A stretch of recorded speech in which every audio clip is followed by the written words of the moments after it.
யூஸ்வலாக ஒரே மாதிரி சிக்கன் ரெசிபி செஞ்சு போர் அடிச்சிச்சுன்னா அப்போ இந்த மாதிரி ட்ரை பண்ணி பாருங்கள்.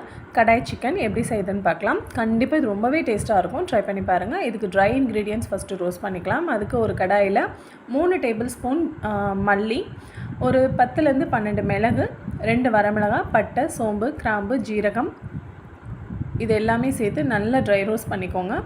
இதெல்லாம் ட்ரை ரோஸ்ட் பண்ணதுக்கப்புறமா அதை பவுடராக அரைச்சி தனியாக எடுத்து வச்சுக்கோங்க. தேவையான அளவு ஆட் பண்ணிக்கலாம். இதுக்கப்புறமா மறுபடியும் ஒரு கடாயில் தாராளமாக எண்ணெய் விட்டுக்கோங்க. ஜீரகம், சோம்பு, அது கூடவே 2 கிராம்பு, ஒரு பட்டை இதெல்லாம் போட்டு நல்லா வதக்கிக்கோங்க. இது நல்லா வாசம் வந்ததுக்கப்புறமா 3லேருந்து 4 பெரிய வெங்காயம் குட்டி குட்டியாக கட் பண்ணி ஆட் பண்ணிக்கோங்க. ஃபைனாக சாப் பண்ணிக்கணும்.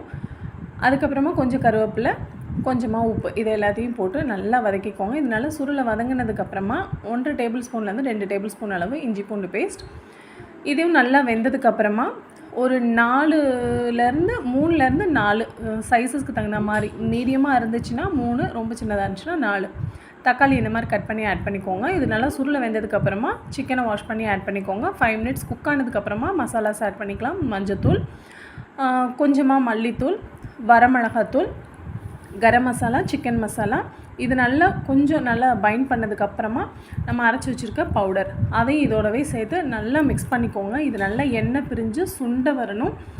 சுருளை வருதுன்னு சொல்லுவாங்க இல்லையா, அந்த ஸ்டேஜில் மல்லித்தலை போட்டு இறக்கிக்கோங்க. இதுக்கு தண்ணி மட்டும் ஆட் பண்ணிடாதீங்க. சிக்கனில் இருக்கிற தண்ணியே போதும். ட்ரை பண்ணி பாருங்கள்.